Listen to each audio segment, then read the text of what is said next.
అది తెల్లవారుజామున 3 గంటలు. కల్కి 2898 లాస్ట్ షో కంప్లీట్ చేసుకొని ఇంటికి వచ్చినప్పటి నుండి మైండ్లో వేల ఆలోచనలు, వందల సందేహాలు. ఎగ్జామ్ ఉన్నప్పుడు బుక్ కూడా ముట్టని నేను కలిపురాణం, అవశ్యపురాణం, మహాభారతం శోధించాను. ఇది నా చూసి మైండ్ దొబ్బిన ఫీలింగ్తో ఉండొచ్చుగా. అస్సలు ఆ ప్రాజెక్ట్కే అంటే ఏంటిది, అసలు కర్ణుడు చిరంజీవి కాదు కదా, మరి ఎలా వచ్చాడు, ఆ అంశం ఎలా వచ్చింది, అండ్ కలికి కర్ణుడికి సంబంధం ఏంటి, యష్కిన్ అసలు కలి కాదా అని ఎన్నో ఆలోచనలు. ఇవన్నీ శోధించి ఆన్సర్స్ని కనుక్కున్నాను. యూట్యూబ్ ఓపెన్ చేసి చూస్తే నాలా చాలామంది ఉన్నారని అర్థమైంది.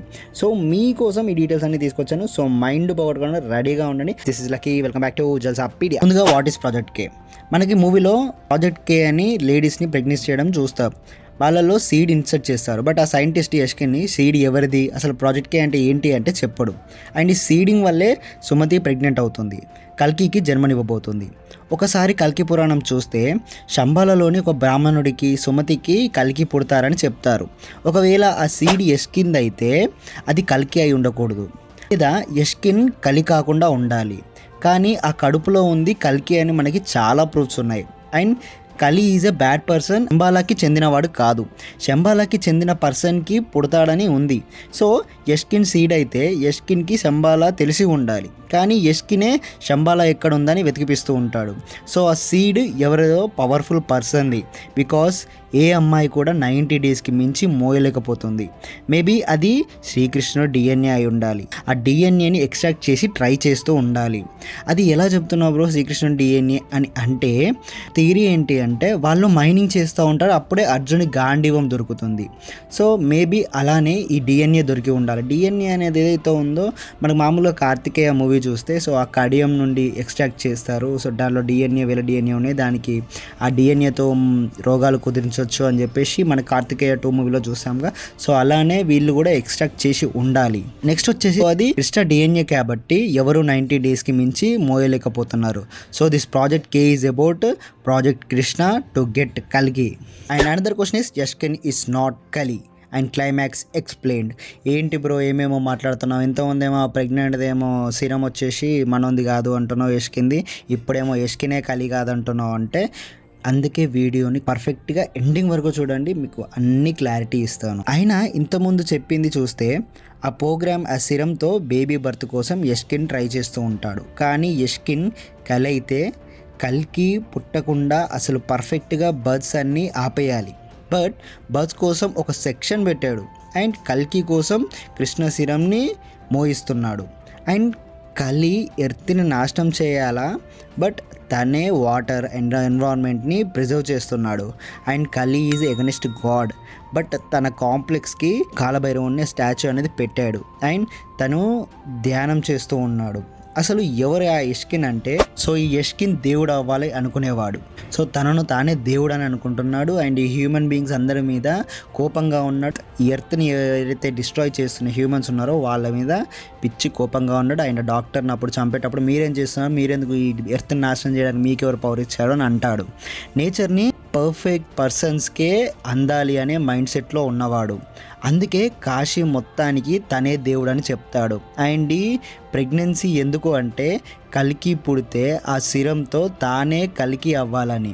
అందుకే లాస్ట్లో సిరం పెట్టుకోగానే యష్కిన్ కల్కిలాగా భంగిమ పెడతాడు. అండ్ జగన్నాథ రథచక్రాలు వస్తున్నాయని చెప్తాడు. సో తనని తానే శ్రీ మహావిష్ణులా ఊహించుకుంటున్నాడు, తనే దేవుడు అని నమ్ముతున్నాడు. అండ్ అలా నమ్మి తనే ఒక అండ్ మనకి డైలాగ్ కూడా అంటాడు, మరో ప్రపంచం వస్తుంది అని చెప్పేసి. సో తను ఒక మార్పుని తేవాలనుకుంటున్నాడు, ఇప్పుడు నెక్స్ట్ యుగాన్ని తేవాలనుకుంటున్నాడు. So he is not Kali, he is just Yaskin. దేవుడు అవ్వాలనుకునేవాడు అండ్ ప్రపంచం మారాలి అని అనుకునేవాడు. Third question, the most controversial question, Karna and కల్కి రిలేషన్. మనకు మూవీ లాస్ట్లో మైండ్ పోయే సీను, భైరవ కర్ణుడు అంశ అని. కానీ ఎలా కర్ణుడు ఎందుకు రావాలి, కర్ణకి కృష్ణకి సంబంధం ఏంటి, అయితే గీతే అర్జున్ రావాలి కానీ అని అనుకుంటున్నాం. సో స్టార్టింగ్ భైరవ ఇంట్రోలో బుజ్జి సాంగ్ ప్లే చేయనగానే పుట్టినవాడు మరణించక తప్పుడు, మరణించినవాడు మరలా జన్మించక తప్పు అని చెప్పేసి మన భగవద్గీత వస్తుంది. అండ్ కింద జస్ట్ సాంగ్ ప్లే చేయొచ్చు, బట్ స్పెసిఫిక్గా కింద సబ్ టైటిల్స్ కూడా ప్రతి ఒక్కరికి ఇచ్చారు. సో కింద మనం చదివితే సో మనకేంటి అంటే చచ్చినోడు పుట్టాలి, పుట్టినోడు చావాలని చెప్పేసి అన్న తర్వాత so soul is either created not destroyed, it will transferred అని చెప్పేసి ఉంటుందన్నమాట. సో ఇక్కడ మళ్ళీ చెప్పకనే భైరవుడు సో కర్ణుడు పుట్టాడు అని చెప్పేసి మనకు చెప్పకనే చెప్పారనమాట. ఎందుకు పుట్టారు అంటే మహావిష్ణు భగవానుడు ఎప్పుడు అవతారం ఎత్తిన దైవాంశలు కూడా పుడతా ఉంటాయి. సో మనకి కృష్ణుని అవతారంలో చూసుకుంటే సూర్యాంశగా కర్ణుడు, ఇంద్రాంశగా అర్జునుడు, యమరాజాంశగా యుధిష్ఠిరుడు, అండ్ రామాయణంలో సుగ్రీవుడు, వాలి, సో ఇలా మళ్ళీ సో అలా పుడుతూనే ఉన్నారనమాట. భవిష్య పురాణం అని చెప్పేసి ఒకటి ఉన్నది. సో దాంట్లో పాండవులందరూ కలికాలంలో పుడతారు అని చెప్పేసి శివుడు చెప్పించాడని చెప్పేసి మనకు ఉంటుంది. సో అది మీరు డీటెయిల్గా చదువుకోవచ్చు, నేను కింద కూడా ఇస్తాను. అండ్ పాండవులు పుట్టాలి కదా, మరి ఈయన ఎందుకు పుట్టాడు అంటే సో కుంతి ఫస్ట్ సన్ వచ్చేసి కర్ణుడు అనమాట. సో మనకి ఏంటంటే పెళ్ళి కాకముందే కుంతికి అంశతో పుడతారు. సో అప్పుడు నదిలో వదిలేస్తారు. సో యాజ్ పర్ రిలేషన్స్ ప్రకారం he is also Pandavas side అనమాట. సో అందుకనే కర్ణుడు పుట్టాడని థియరీ. అండ్ అనదర్ థియరీ వచ్చేసి కర్ణుడి పురాణం అనేది మొత్తం వింటే సో కర్ణుడికి చాలా శాపాలు ఉన్నాయి, ఆయన దానాలు చేశాడు. సో వాటి వల్లనే ఓడిపోయాడు, మనకు తెలిసింది. సో కర్ణుడు అనేసి ఇంద్రుడు తన దగ్గరకు వచ్చి వరం అడిగి కవచకుండలాలు తీసుకెళ్తాడు. భూమాత ఆగ్రహం తన రథాన్ని భూమిలోకి దింపేస్తుంది. కృష్ణుడు పని కట్టుకొని గుర్తు చేస్తాడు, ఏంటి నీకు శాపం ఉంది గుర్తుందా, మీ గురుదేవుడు పరశురాముడు చెప్పింది నీకు టైంకి గుర్తురావని చెప్పేసి అనేసరికి సడన్గా తనకు ఆ శాపం గుర్తొచ్చి తను బాణాల మంత్రాలన్నీ మర్చిపోతాడు. అప్పుడే తన రథం అనేది భూమిలో కూరుకుపోయి నెక్స్ట్ తన దగ్గర విజయాస్త్రం ఉంటుంది. విజయాస్త్రం చేతిలో ఉన్నంతసేపు కర్ణుడిని ఏమీ చేయలేము. సో అందుకనే భూమిలోకి కష్టం కుంగిపోయాక ఆ విజయధనుస్సుని పక్కన పెట్టేసి కిందికి తిరిగి ఆ కష్టాన్ని లేపనికి చూస్తూ ఉంటాడు తన రథాన్ని.